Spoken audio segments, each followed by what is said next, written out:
Jordan pops the question. Theo gets eliminated and is here to break it all down. Team UK, it's been an absolute nightmare being with you. Give it a chance, I'd be born an American. Plus, Michael Carbonaro is getting us pumped for the season premiere of The Carbonaro Effect. Thank you so much for coming. You look wonderful. Hey, say hello to Mary for me. And you guys, you couldn't be cuter. This is your reality check. You want this? You come down here and do it, baby.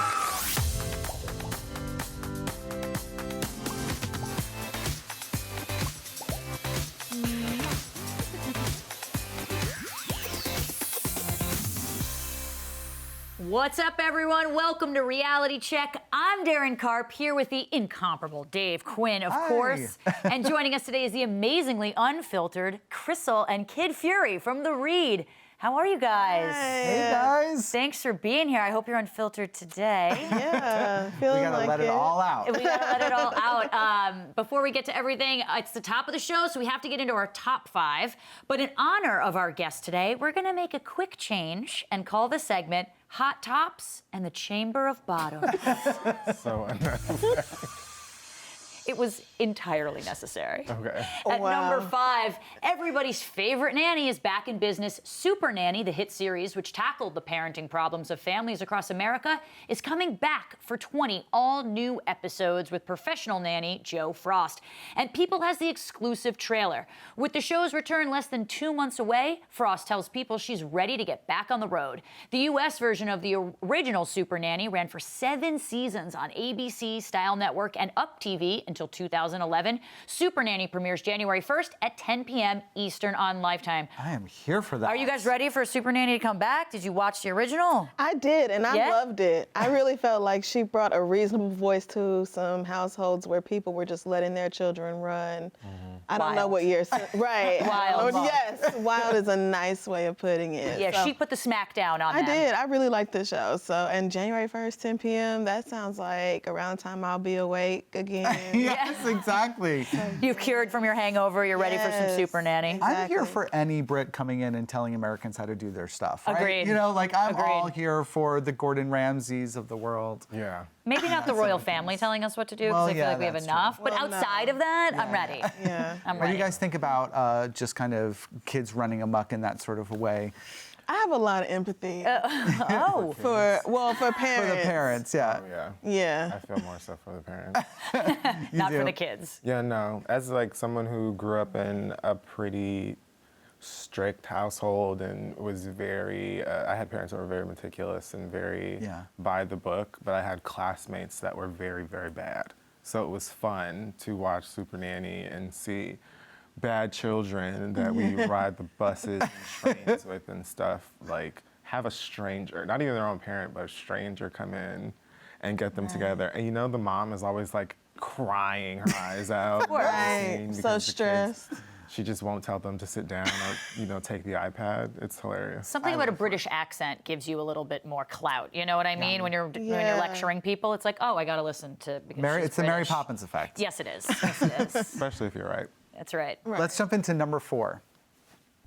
Kim Kardashian put her own sexy twist on denim by sporting a corset-style blouse with navy blue leather chaps to the 2019 Wall Street Journal Innovator Awards. Husband Kanye West matched her style with his own denim ensemble, and this comes just as the reality star joined forces with her sisters for a sentimental beauty collaboration. What do you guys think? Do you like the Canadian tuxedo, the denim on denim? Yeah, come on.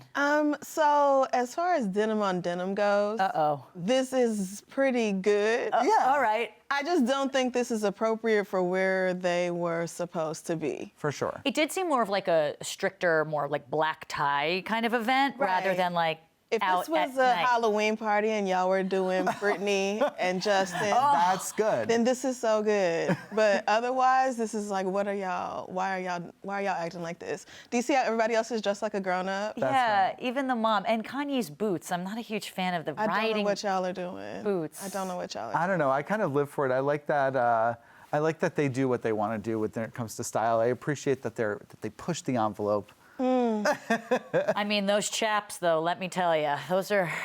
Like I said, with jeans. Yeah, I think that says it all. I'm not even mad at the outfit. I'm mad at where y'all wore it. Yeah, right. But you would wear know, as far as Kim and Kanye, this is tame. So. Yeah, that's right. They could have been a whole lot worse. Listen, this could have been catastrophic. That's right. At number 3, talk about a Dancing with the Stars reunion. Brooke Burke, Julianne Hough, and Derek Hough got together for a sunny beach vacation in Los Cabos with their significant others. Brooks was with new boyfriend Scott Rigsby, who she recently stepped out with for Operation Smile's Hollywood Fight Night. The triple date took place at the newly opened Nobu Hotel, where the couples enjoyed their fair share of rest and relaxation. Do you guys travel a lot together? Yeah, especially when we're on tour. Yeah. We end up. If you could go with any celebrity couples away, who are you choosing? Anybody. World's your oyster.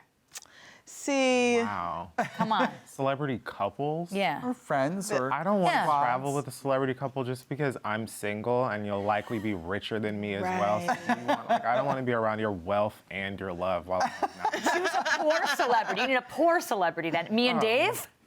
Sure. Yeah, come on, we're poor. We're going to make you look great. Yeah, that's fine. We'll make you look amazing. I would go with Jay-Z and Beyonce just because I know off top they're not going to talk to me. They're going to have their own private, real vacation Right. away from the rest of us. But just being like Beyonce adjacent is worth it. I was on the trip. Yeah. I would was on the probably trip. do Will and Jada just so Ooh, that's they could fun. teach me what TikTok is. Yes. And Teach us, please. I would likely cry. I mean, not just from their fame, but also from their red table knowledge. that's right. That red table travels with them. They'll Yeah, set yeah. that right up. It's Oh, I'm like- sure. I want to know what's on their rider. All of their riders, to be fair. At number 2, Gigi Hadid is clapping back at a few fans who criticized her outfit in a recent paparazzi picture. In the photo, Hadid wore black leggings with a crew neck sweater, white trainers, and a black puffer jacket. The outfit wasn't cutting it for fans who tweeted comments like, quote, "I don't know what happened to her iconic street style." Fans also criticized Hadid's stylist, Mimi Cottrell. The model was quick to draw, however, telling trolls to calm the F down, tweeting, quote, "Your unrealistic expectations and petty complaining all the time about my style or not being sexy enough isn't going to make me dress different." How do you guys handle trolls online? Is this the way to do it? Well, honestly, she addresses them a lot more than I do because I'm good for just completely blocking out people who are only trying to get my attention. Yeah. Yeah, and that's all that is. Like, Right. that girl is like mega, huge, crazy famous, so I know her audience is a lot worse. Yeah. So I can only empathize, but yeah, I don't have it in me to address those people. How do you decide like what trolls to maybe reach out to? Like if someone's critical, not necessarily of like what you're wearing, but maybe something you say, would you But by open a definition, dialogue? a troll to me is someone who doesn't care about a response. Their whole intention is to bother you. Right, Like, it exactly. doesn't have to be anything true or false. They just want to see you upset. And in that case, there isn't really anything for me to say to you. Right, you don't want to give them strength by responding because then they win. Exactly. Right, every critic is not a troll. Yes, oh, absolutely. It might feel like it if you're as famous as that person. Yes. But yes. And every troll is not a critic. I've just always been raised right, and I feel like if you have something to say to me, Raised right. you better say it behind my back, okay? That's- Why do you Like a at these gentleman. people? Don't at them. Like, you can say, "Oh, she looks terrible," without, including her handle. Right. Well, once you're a celebrity, you're not really a person anymore. That's true. You're a commodity. The I rules know. are different. These are the struggles I deal with on a daily basis. Amen. And at number 1, all right, guys, get this. The Met Gala 2020 theme is revealed, and Meryl Streep is going to co-chair for the first time ever. The actress will join the likes of Emma Stone and Lin-Manuel Miranda on the chair committee. This year's theme? About time, fashion, and duration. Don't know what that means, but the New York Times describes it as inspired by the novels of Virginia Woolf and the theories of the early 20th century French philosopher Henri Bergson. Next year marks the 150th anniversary of fashion's biggest night and will take place on May 7th. Do you guys know what that theme means? Not at all. You look fashionable. I feel like you guys can help me out. Camp I got immediately. Yeah, camp was easy for me. That's easy. I'm assuming like Virginia Woolf. Marie Antoinette type of Yeah. outfits. I don't know. Something from like the 15th century is what I'm thinking. I have no idea. I Doesn't could really not tell even anything matter. apart. Everybody's just gonna wear what they want to Exactly. wear. As they've done at the Met for years. Like one of the Kardashians, if not all of them, will wear a simple like corset cocktail dress, Yeah. and leggings, and whatever. Like if Rihanna's going, I'm always excited to see what she's gonna wear. Yeah. Absolutely. You know. Well, we'll got, see. like, the typical folks. We definitely won't be there. Guys, I have to get into your new late night show. As a podcast host myself, I have to ask, how has it been like transitioning from podcast host to TV host? What's been the hardest thing for you guys? For me, it's definitely been the sheer number of people involved in the process. Yeah. Because we just go in the studio, we say whatever we want, we edit everything ourselves. It goes up the next day, and that's it. And so, right. Low maintenance team. Right. Yeah. Things just, and they go very smoothly. We're in and out. And then TV's like writers' rooms and days and of shooting and accommodating other people's schedules. And so it's just like a lot more people involved in the process for sure. There's way more preparation that goes into every episode of the show and writing and memorizing, whereas the podcast is just a conversation. There's no prep work for us. I just like wearing what you want to wear on a podcast. Like you can show up in pajamas, right? Like I'd be in a full flannel ensemble if I could, let me tell you. Plus, right. Exactly. You save so much time. Your show is actually an extension of your podcast. So how do you make sure you differentiate the programs from each other and yet still complement one another? Well, we do make sure every week to separate like the topics that we're going to discuss from the podcast and the show, so we at least are covering different things. Right. And then in terms of the TV show, I think that we're just sort of given more room to like add depth to what we already do with facial expressions, with props, with all kind, different sets and things that we move around. Like we just shot something brand new yesterday that will be like a new segment that has this fun new look and tone to it. So we get to kind of play a little bit more versus just sitting and chatting like we've always done for years. It's important for the fans to see the eye rolls as opposed to just hearing them, right? Yeah. And they have made sure to let us know. They are very happy that they can see the facial expressions. It adds so much. Has friendship changed throughout the experience?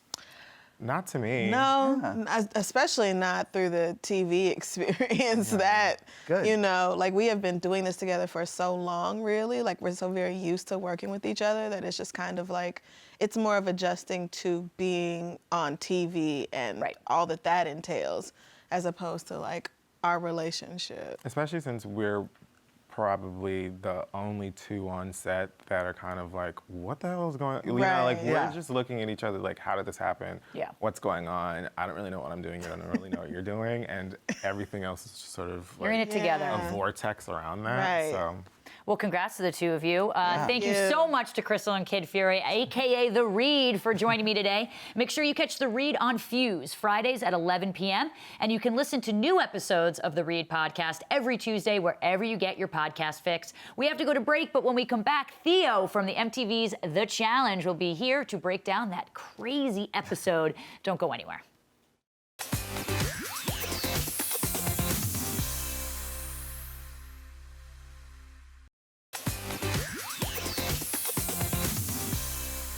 I'm surrounded by morons, idiots, backstabbers and snakes. They're not playing to win, they're playing to lose. And if they're playing to lose, and I could be the last nail in the coffin, then I will be.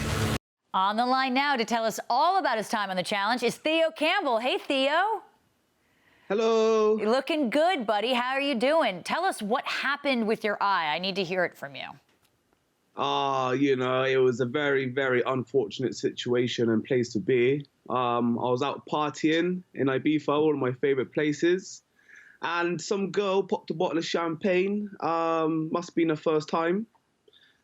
She popped it in my direction rather than up in the air. So a silly mistake from her. Oh my gosh. One in a million shot, really. She got me directly in the eye. You know, I thought I was going to lose my eye at first, that's what the doctor said, because it's a pretty bad trauma to the eye. But, you know, he saved it, and now I'm only partially blind in the eye. Everything's just a blur. But you never know. With good recovery and a lot of patience, I might be able to see normally again one day, but just patience until then. We hope so. I mean, did you yell at the girl? Like, what did you say? I feel like she would feel so embarrassed. I didn't see the girl, you know, I was in such agony at the time, and, you know, there was blood coming out of like my eyelid and stuff, and I didn't even know who the girl is.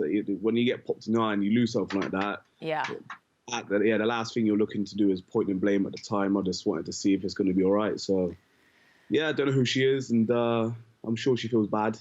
Let's hope so. Will this stop you from competing in the future? I was ready. I was ready to go on this season now. You know, I got the call up. I signed all the contracts and everything. And it was last minute. The doctor said, you know, I don't think it's good, because I still got the stitches in now for another 2 months. The doctor said, wasn't a good idea. The insurance and everything, this didn't go through. So in the end, you know, just when I was in Thailand, you know, they told me about, you know, not even a week before that I'm not able to go on. But I was ready. So once I'm all good, I'll be back. If they invite me, that is, anyway. Fingers crossed. There'll be more challenges for you. I think it's better that you get healed up. But I wanted to get into last night's devastating episode. Your reign as Proving Ground champ sadly came to an end. Tell us about that sledgehammer challenge and how you felt about saying goodbye, because I feel like this challenge was meant for Jordan, and so you kind of got the short end of the stick here. You know, I don't know the whole statistics, but I think Derek from the show, he goes, there's been like 300 eliminations plus. They've had 2 eliminations involving hammers, and this being the second one with Jordan. You know, he's a handyman. He's like I said, he's worked in construction. I've never done that, so I don't know. I don't like to say if they make it biased for one person or the other, depending on the situation. You know, it's a TV show first, but, you know, in that one, going against him, you know, the odds are stacked against me. You know, I'm a fighter, you know, I'd always try my best, but in that situation, it's not like I've done really badly. You know, I did sort of run out of energy. He's just that much better, especially in that situation. And the whole way through all the eliminations, I was like, can I just have a headbanger or something physical I could go against someone with? But everyone was some weird little one where you had to navigate, like in the box of Johnny and stuff. Like, I was like, oh, these aren't built for me. Pulled it through, but, you know, my luck ran out in the end. Well, you're a true competitor. Do you wish you had switched to the United States team earlier, though, when you had the chance? I don't know, because even though watching it now is easier to see from the overview what everyone's doing, but you're in the house when I was in the house anyway, it was also secretive, and everyone says me and Jordan should have changed at the time when we both won our eliminations, but no one was saying come over, it's going to be safe, we'll stick together, like Zach, and even it only had a few. It was only Josh, even Jordan and Tori. They weren't saying come over. We got the numbers. We didn't know, so we thought, well, we don't have the numbers there, and we don't have the numbers here. You know, the team, we had a good team. You know, once we cut all the slacks, we had a load of rubbish people on the team. I believe our team was just as good as the US, and that's why I stuck. I thought our team was good enough. Once we got rid of the rubbish on the team, which I thought I was a bit naive, and I thought that's the most important thing. But this numbers thing, how it panned out in the end, just got ridiculous in the end. And I was like, oh, you can't fight stupid, like Jordan said. You can't argue with stupid. So that's what I was up against. Well, speaking of Jordan, how about that proposal that happened after you left? First time I've ever seen that on the challenge. Did you get to see anything or congratulate them off camera? Yeah, before we actually got off the coach, you know, I seen him slip a producer the ring, and I was like, okay. So I knew if me and him went against each other, and obviously if he won, what was going to go down. So yeah, and I said congratulations afterwards off camera. But like I said, at that point in the game, I wasn't mentally defeated, but I just mentally didn't want to try and die for these people in a final.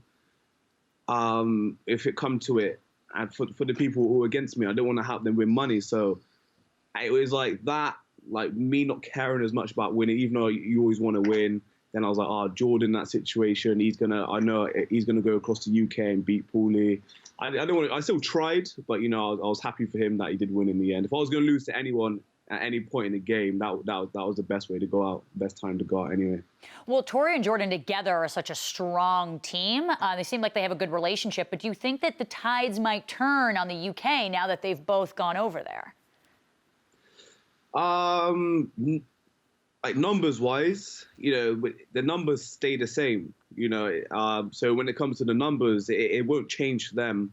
I don't see it happening because they don't have the numbers on the US side or the UK side. So I'm just being swapped out. He's just being swapped out for me. So I'm sure he's just going to be the next scapegoat for them because CT, Jordan, and Rogan, are going to stick together. They might change. They might think it's worth swapping CT out for Jordan, but Rogan's so in love with CT, and Joss is going to do whatever Rogan says. You're going to have to fight. He's going to have to fight. I can see that happening. So I can see him going down again because them three, now it's that far to the final, and Joss doesn't have it in him to do the right move to help himself, and Rogan is, he loves CT too much, so you're gonna have to wait and see what happens. A budding bromance for sure. This actually seems like the first season where numbers matter way more than anything else, and like if you're a good competitor, it almost seems like a disadvantage for you this season, unlike other seasons. Would you agree with that? Yeah, because they played such a scared game from the beginning. The guys who believe in themselves and believe they're good, we just thought, if it comes down to it, we do what we have to do. Didn't politic very hard. Like, it all started with Wes, and Laurel and Josh tried to eliminate this whole numbers thing from the beginning by getting rid of Wes, and then Paulie just adopted it. The people who are scared to go to elimination the most, they played the game so strong, but they kept blaming our side for like, you played the game first with bananas, and it wasn't just split down the middle. There's loads of different people doing different things, and they just put all the blame, but they played such a scare game. So, yeah, if they had the plan from the beginning, week one, where it took everyone else, a couple weeks to catch up on what they were doing. Right. But by then it was too late. They already had their plan. And like I said, a few key moves in eliminations, like a few people winning and losing, like Laura losing from the beginning. That was crazy. Like that. Yeah, that was crazy. Yeah, like stuff like that. So, like I said, in a challenge, it's 30% skill, 30% mental, and 40% luck. You need a bit of luck in the game. If you don't get that luck, then you're not going to win. And they had the luck this time around, and they made it work for them. We have to take a quick break right now, but Theo and I will continue our conversation on the other side of the break.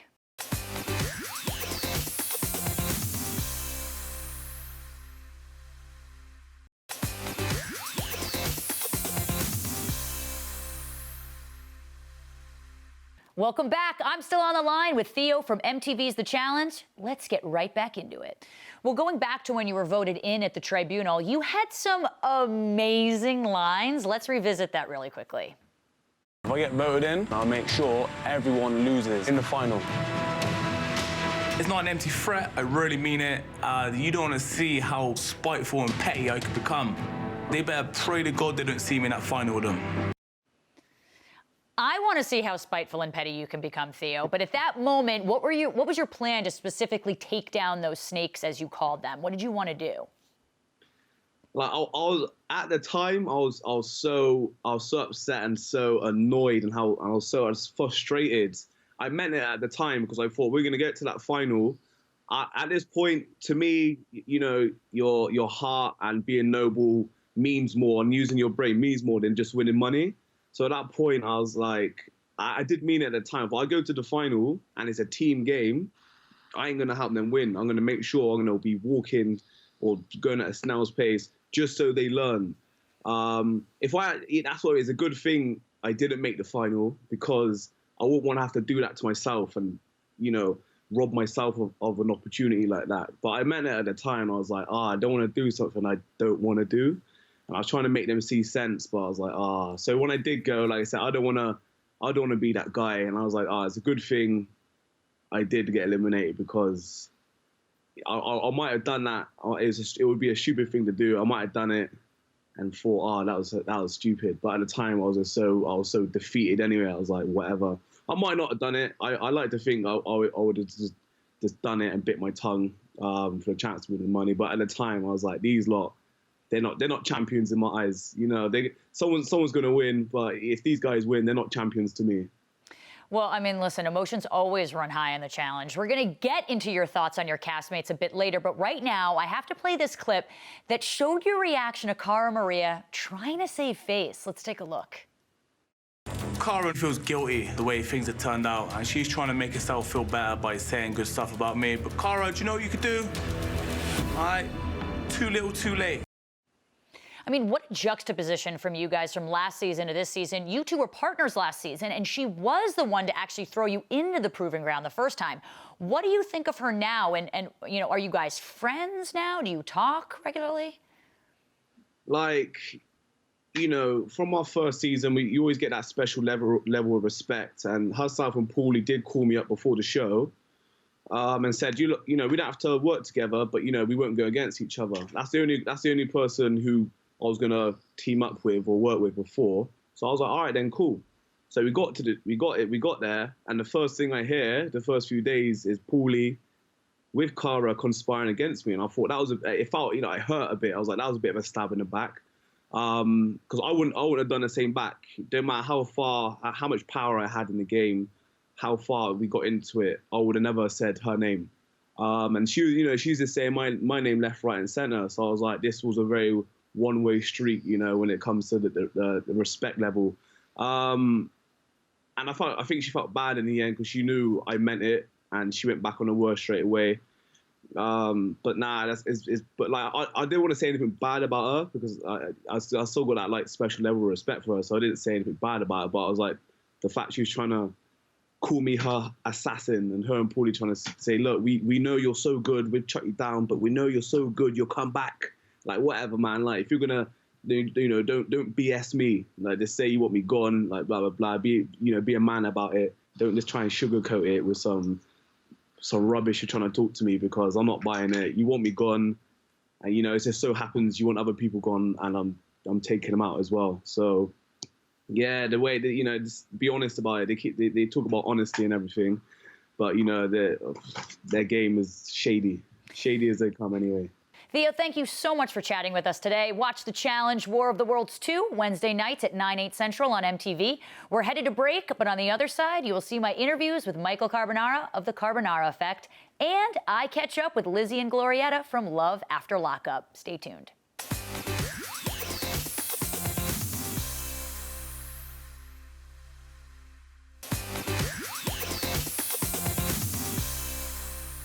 Welcome back to the show on the couch. I have the magical, mysterious, and astounding Michael Carbonaro. How are? Ooh, I'm magical and mysterious. You disappeared. Is this all I need to learn? I was trying to become translucent. Did it work? Yeah, absolutely. Where are you? I can't see you. Look, and I'm here. Thanks for being here. How are you today? I'm doing great. How are you? Yeah, you got a good smile on. Yes. So, do you consider yourself more a magician or more like a prankster who involves himself with magic and comedy? I like that. That's awesome. I don't really know how to title myself. I go with entertainer. Okay. Because, I was like, I never knew if I was going to be an actor, magician, I'm a prankster as well, have a hidden camera show. And all of it's entertainment. So I love all entertainment. We do live shows. You're like a consultant. You know, it's like, you know how the people say they're a consultant? I'm like, consultant for what? Yeah, I'm a consultant for your entertainment. Exactly.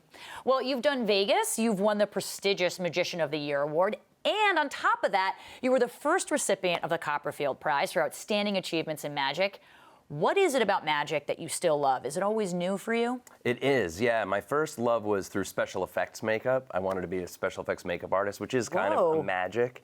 And yeah, the whole entertainment world is a sort of magic, isn't it? It's an illusion. Absolutely. Like we're not even really here on a couch. It's all smoke and mirrors. Living room. This is all an illusion, right? So I was drawn to that. Something that looks like one thing, but it's really another thing. And with magic, I love the ability to like connect with people and play with them and kind of like learn about how to become a goofball.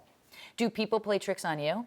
They try. And do you have a good sense of humor about it? I'm really actually good to have tricks played on me. Yeah. I'm pretty gullible. which I don't know. I really am. And I think that's why I'm able to prank people, because I come up with things where I'm like, I would fall for that. So I'll come up with this and.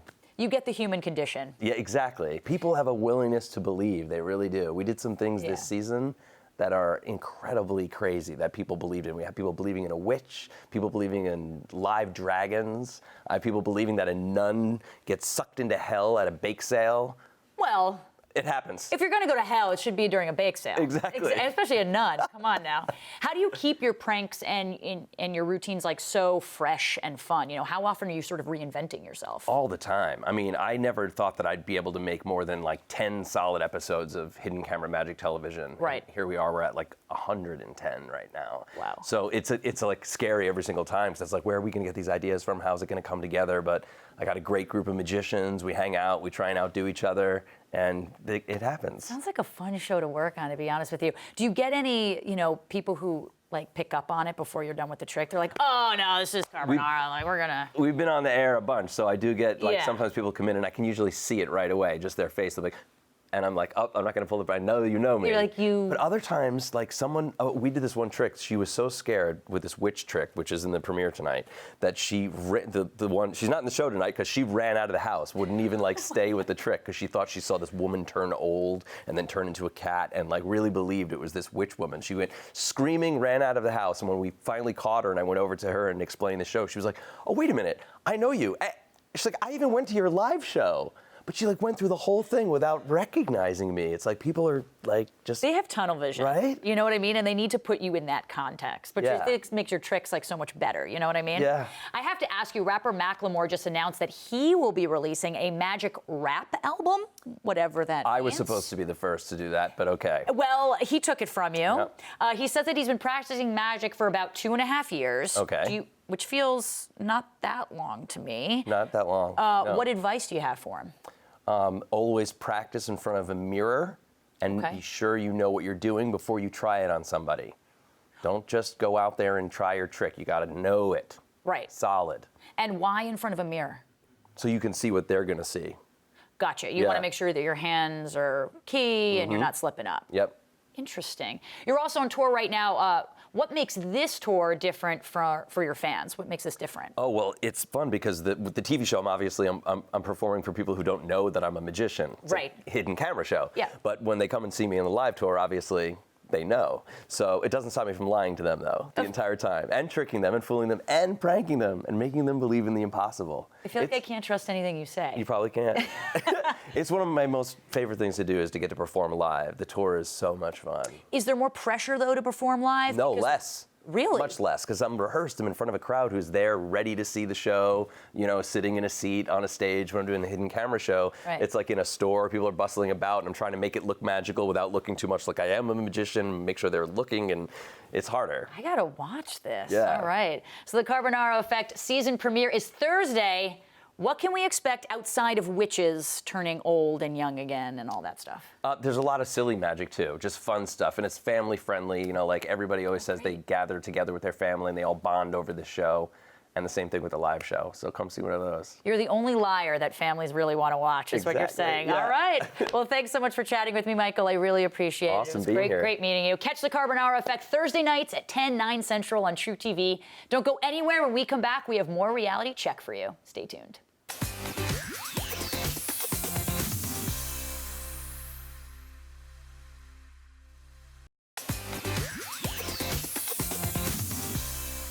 Welcome back to the show. They say love conquers all, and my next guests might think otherwise. Welcome to the couch, Lizzy and Glorietta from TV's Love After Lockup. Hey, ladies, how are you?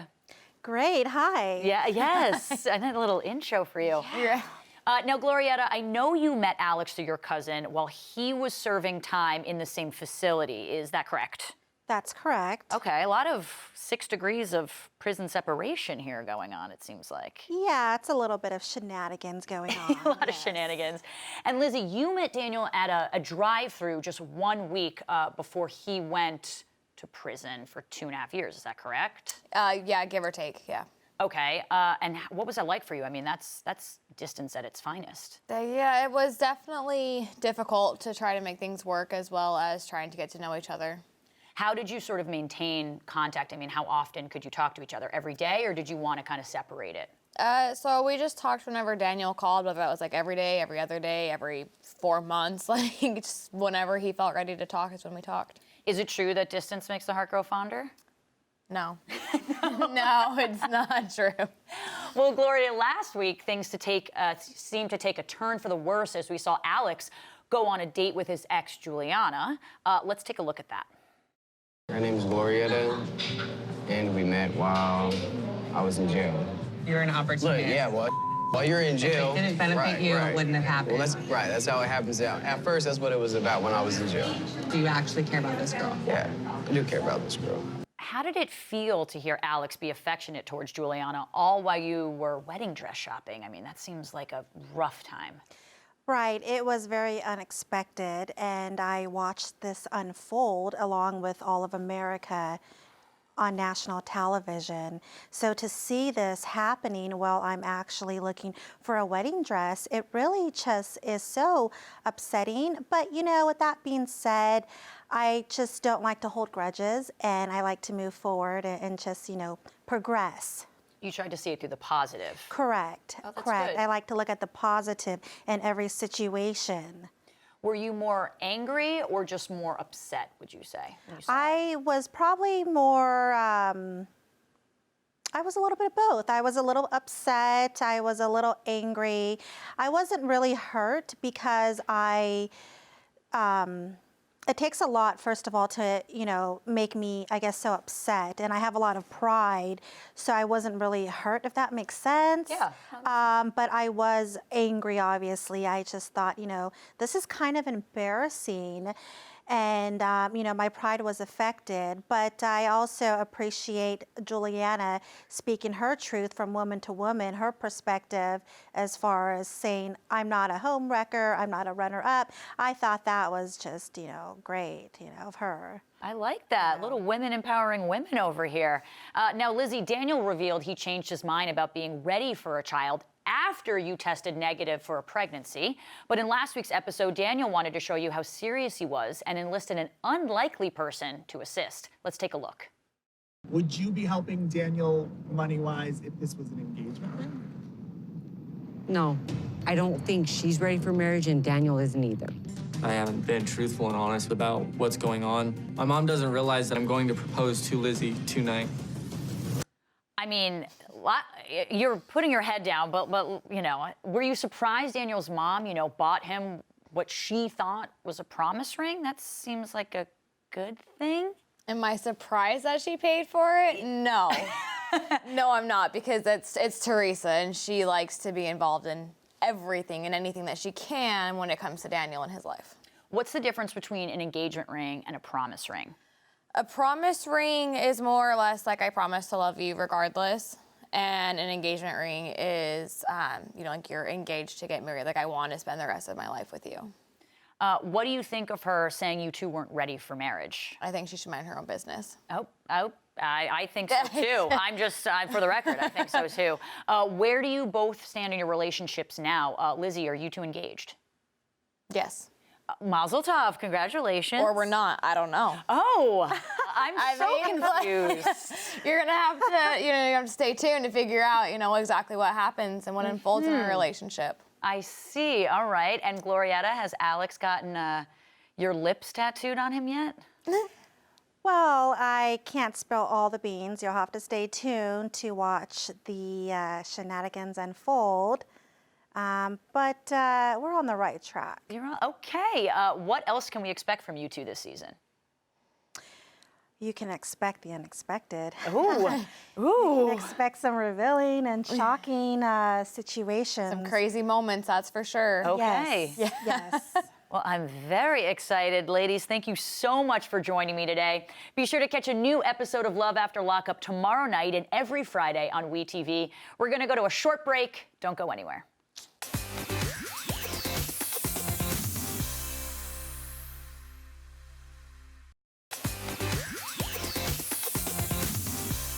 Well, that is the end of today's episode and the end of our week here at Reality Check. Thank you to my guests, Kid Fury and Crissle from The Read, Theo, Mr. Carbonaro, and Lizzy and Glorietta. Make sure you're following @People on Twitter so you can catch the latest episode of Reality Check, which streams Monday through Thursday at 4:30 p.m. Eastern. And in honor of Throwback Thursday, here's a Real Housewives throwdown. I'm Darren Karp, and that was your Reality Check. No kisses? In this 2009 episode of The Real Housewives of New Jersey, Teresa Giudice hosts a now infamous dinner party, which Danielle Staub uses as an opportunity to confront the recent rumors about her colorful past by dramatically producing the source of those rumors. There was a lot of lies written about me. There's a lot of lies spread about me. A true crime book about an ex-con turned FBI informant who winds up leaving his wife and stepson for Danielle back when Danielle was a stripper known as Beverly. Something in that book has to be true. Confused? Well, thankfully, Teresa provides a summary of all the key points. Obviously, there has to be something else. It's just not name changed and arrested. I was arrested. Prostitution whore. You were engaged 19 times. You bitch. Coming to my class. Worst book club ever? But Teresa's over-the-top table flip will always be one of the greatest moments in reality history. She doesn't know who the she's with, okay?